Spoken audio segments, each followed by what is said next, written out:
avocat barreau du Cameroun, et je suis ici pour assurer la défense des intérêts du doyen Doumbi Fokoli Doumbia, aux côtés de mon excellent confrère Maître Ladji Traoré. Actuellement, je me trouve à la tribunal de la commune 4 de Bamako. Voyez-vous, aujourd'hui, nous sommes venus déposer une demande de. Comment est-ce qu'on a suivi dans les réseaux sociaux, est-ce qu'on a suivi dans divers canaux? On parlait plutôt de cybercriminalité ou autre. Non, il est plutôt poursuivi pour rester d'infraction. Bon, sans vouloir, dans ce cas, créer le dossier, parce que ce n'est pas le cas, je vais noter quand même un excellent confrère que le recel d'infraction dont on parle là, qui n'est pas constitué, puisqu'en réalité, pour qu'on parle de recel d'infraction, il aurait fallu que le doyen apporta une aide active ou passive à l'individu qui a commis l'acte qui est décrit par tous. Et voyez-vous, ce n'est pas le cas. Bon, que fait le doyen en prison? Ça, on le sait longtemps. Mais on espère que la demande va recevoir un écho positif de la part des autorités judiciaires que nous avons saisies aujourd'hui. Parce que voyez-vous, le doyen est une personne du troisième âge qui sera bientôt octogénaire. Et en plus, il faut rappeler qu'il souffre de plusieurs pathologies chroniques, notamment l'hypertension et le diabète, avec ces complications que vous savez. Il n'est donc pas judicieux de garder un homme qui a une réputation internationale comme ce monsieur dans les cadres des géoles de prison. Il n'est pas honorable de garder un monsieur comme celui-là qui est un symbole pour les Africains. Un monsieur qui a des valeurs de paix, des valeurs d'amour et de tolérance. Je pense que c'est le bon temps que ce monsieur retrouve la liberté. Il retrouve la liberté parce qu'en réalité, il s'agit ici, non pas d'une façon d'imposer au juge notre vision, mais d'un appel au sens de la mesure, au sens de la vérité. Parce que qu'est-ce que le doyen Doumbi Fokoli a comme infraction? Rien. Une réaction qu'il a faite à la suite d'une sortie du ministre du culte. Même quand on décortique de bout en bout cette sortie du doyen, il n'y a, à mon sens, aucune infraction. Donc, on se demande, est-ce que c'est un procès kafkaïen qui est actuellement ouvert contre le doyen Doumbi Fokoli? Est-ce qu'il dérange? Est-ce qu'il est un élément perturbateur aux yeux de ceux qui ont des projets bien plus particuliers, bien plus nocifs? Je pense que l'État du Mali doit voir ce problème de très près, parce que nous avons tous applaudi les ajustements, les actes du pouvoir, parce qu'il va démontrer une certaine forme d'indépendance, de courage auprès de ceux qui veulent phagocyter et détruire l'Afrique. Nous espérons que ce courage va continuer aussi dans le sens des libertés individuelles au sein de l'État malien. Ceci dit, il faut aussi noter qu'il y a un danger imminent. Un danger imminent relativement aux persécutions dont sont victimes certaines ennemis, certains mouvements communautaires, certains mouvements philosophiques. Le mouvement Kami, par exemple, qui est victime des appels au meurtre des ennemis qui ont été tués, décimés. Vraiment, c'est quelque chose d'inquiétant. Il ne faudrait pas seulement qu'on voit le cas du doyen, qu'on voit ces cas-là. Parce que, voyez-vous, le Mali est signataire de CPI.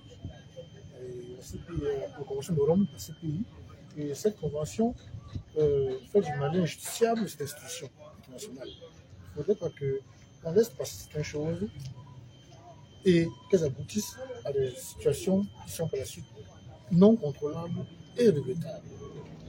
Les Tamils, dont le président Doyen Doumbi Fokoli est une figure de proue, sont aussi victimes d'une persécution. Il ne faut pas l'oublier. Le mouvement Tamil est victime d'une persécution.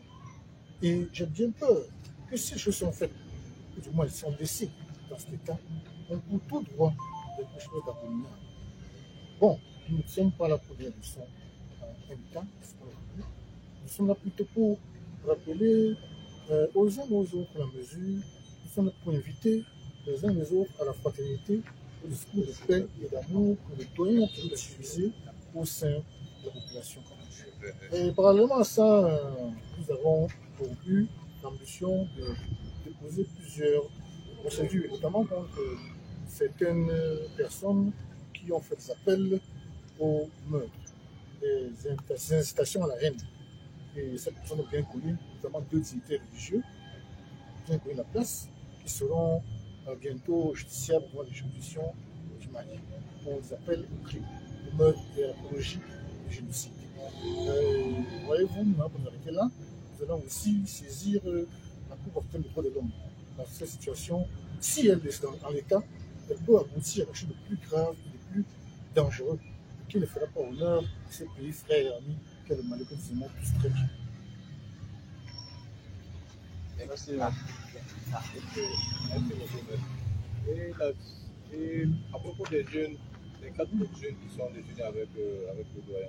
Et voyez-vous aussi, il y a non seulement le doyen Doum Fakoli qui est poursuivi, mais il y a 4 autres jeunes dont la présence dans les geôles ne s'explique pas logiquement.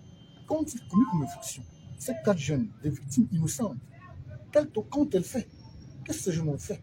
Quand on regarde le dossier de procédure, ce dossier est vide, tout comme le dossier de procédure du doyen. Les dossiers sont vides. Y a-t-il des témoins? Non. Y a-t-il des éléments matériels? Non. Qu'est-ce qu'on leur reproche en réalité?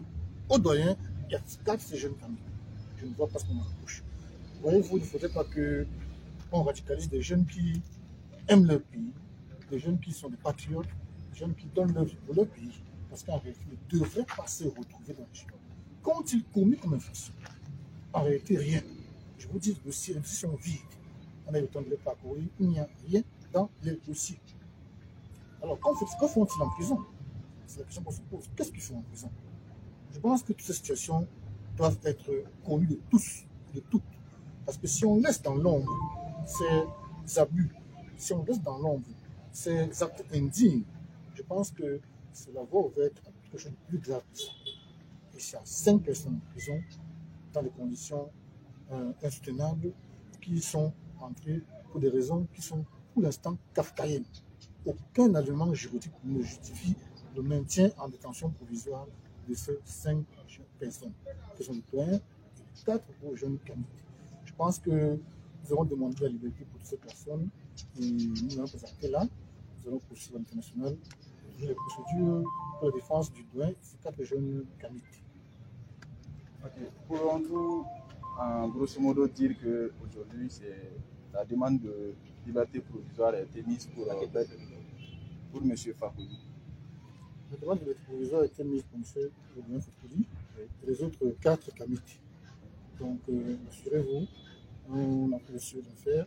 Nous avons pu rencontrer le juge en fonction du tribunal. Ils nous ont assuré qu'ils vont faire l'effort d'appeler le plus tôt possible ces affaires en audience. Donc, nous attendons la suite. S'il vous plaît, pouvez-vous nous rappeler un peu les chefs d'accusation contre ces personnes? On parle de recel d'infraction. C'est-à-dire? Le recel d'infraction suppose, pour parler prosaïquement, ça suppose que quelqu'un a commis une infraction et que vous l'avez aidé à commettre cette infraction. Vous avez facilité la commission de l'infraction, pour parler simple. Or, quand on regarde même ce qui est reproché au doyen, on regarde l'auteur de la vidéo dont il s'agit, il n'y a aucun élément matériel qui justifie une connexion entre le doyen et les 4 autres jeunes et ce monsieur dont on parle. Aucun élément factuel. Est-ce qu'il y a même un élément intentionnel, c'est-à-dire la volonté de ces gens, ce monsieur? Non. Ce monsieur est inconnu du mouvement Kamit. Et nos 5 clients, qui sont 4 jeunes et le doyen, ne connaissent pas ce monsieur, ne l'ont jamais rencontré, ne sont jamais concertés. On ne peut donc pas dire qu'il y a reçu l'infraction, parce que le recel suppose la facilitation de l'infraction. Or, quel élément n'atteste? Rien. Le dossier est vide. Il y a eu des témoins qui ont attesté d'avoir vu nos 5 clients en train de dire ces individus. Non. Bon, je pense que, comme je vous l'ai dit tout à l'heure, c'est rien. Nous allons saisir l'occasion de démontrer l'innocence de nos 5 clients à la barre aujourd'hui. Maître, pourriez-vous nous authentifier un peu? Parce qu'il y a un vocal qui circule sur les réseaux. On dirait que c'est un vocal WhatsApp. Dont dans le vocal, le doyen il est en train de parler avec lui, dire qu'il a été libéré et qu'il donne des versions, dire que le monsieur qui a commis l'acte est il cite des noms dans le vocal. Est-ce que c'est le vocal est authentifié selon vous? Je vous dis bien, c'est ce qu'on appelle un fake news, ce qu'on appelle communément un fake news. Ce n'est pas le doyen. Et vous voyez, ce sont des gens qui ont intérêt à salir l'image du mouvement kémique par le doyen. Parce que le doyen n'a jamais tenu ses propos. Ce n'est pas lui. Et quel intérêt qu'il a tenu de ses propos? Ce n'est pas lui. Il n'a jamais tenu ses propos. Voyez-vous, c'est aussi le danger des réseaux sociaux de nos jours. Parce que les gens manipulent les réseaux sociaux dans le but de noircir ou de détruire les gens qui s'estiment dangereux pour leurs ambitions personnelles. Le doyen n'a jamais tenu ses propos. D'ailleurs, quand vous prenez la peine de suivre ce vocal, pour ceux qui ont déjà suivi le doyen, son expression, son ton, vous voyez bien qu'il y a une différence. C'est une pâle et mauvaise imitation de la voix du doyen. Merci beaucoup. Merci beaucoup.